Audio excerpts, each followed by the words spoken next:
Olá, eu sou a Maria Fernanda do 8º ano e estou aqui para conversar com vocês sobre o livro Ainda Assim Te Quero Bem, de Caio Ritter e Penélope Martins, que lemos neste primeiro semestre, nas aulas de língua portuguesa. Para organizar o nosso trabalho com a obra, a professora criou um cronograma de leitura. Toda quarta-feira, nós nos reunimos em círculo, na sala de aula ou na biblioteca, para discutirmos em grupo alguns textos selecionados do livro. Antes desses encontros, nós fazíamos uma leitura pessoal, em casa, em nossos momentos de leitura autônoma, e vínhamos para a aula já com as nossas impressões de leitura. Aqui nós compartilhávamos essas impressões com a turma, seguindo a proposta de participar ativamente e, ao mesmo tempo, ouvir atentamente os colegas. O que mais me chamou a atenção foi a relação entre mãe e filha, pois, no livro, somos apresentados a história de uma mãe que, ao se separar, deixa a filha sob os cuidados do pai e vai morar em outro país.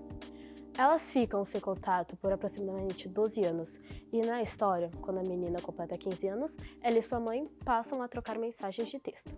O livro é curto e composto inteiramente pelas mensagens trocadas entre as duas. Essa história nos levou a refletir sobre as nossas próprias relações familiares, e eu passei a pensar mais na minha relação com a minha mãe. Como eu sempre vivi com a minha mãe, eu me coloquei no lugar da protagonista e pensei como seria reatar contato com uma mãe que não me criou. Fiquei pensando também em como as relações afetivas nos impactam.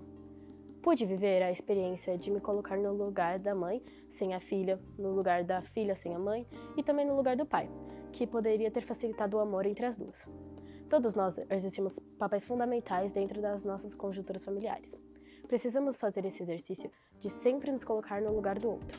O enredo dessas duas mulheres, mãe e filha, também envolve terceiros. E o caso do irmão, que aparece na história como uma doença que quase o leva à morte. Esse irmão também foi impactado positivamente com a relação que se criou entre as duas. Foi algo que fez bem para ele. Eu fiquei muito curiosa para saber se no final do livro elas iriam se encontrar presencialmente. Os afetos podem ser expressos em palavras, mas como a relação entre as duas foi sendo construída à distância, achei que elas mereciam um abraço. Eu mostrei o livro para minha mãe e gostei de partilhar uma leitura tão sensível com ela. Ela disse que, apesar de nunca nos termos separado, ainda assim o afeto entre as personagens fez com que ela se lembrasse da nossa relação. Quando eu vi a Mercedes no livro, lembrei imediatamente da minha mãe.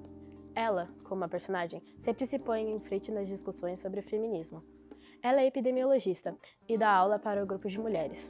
Como seu trabalho, também reflete sobre a importância do posicionamento social que cada uma de nós deve ter na sociedade. A leitura nos permite isso. Ela faz com que a gente se projete situações delicadas da sociedade para que possamos refletir com os colegas da nossa idade a respeito de temas sobre os quais precisamos nos posicionar. E esse exercício de trocar pontos de vista com um grupo permitiu que todos nós crescêssemos um pouco, e eu gostei disso.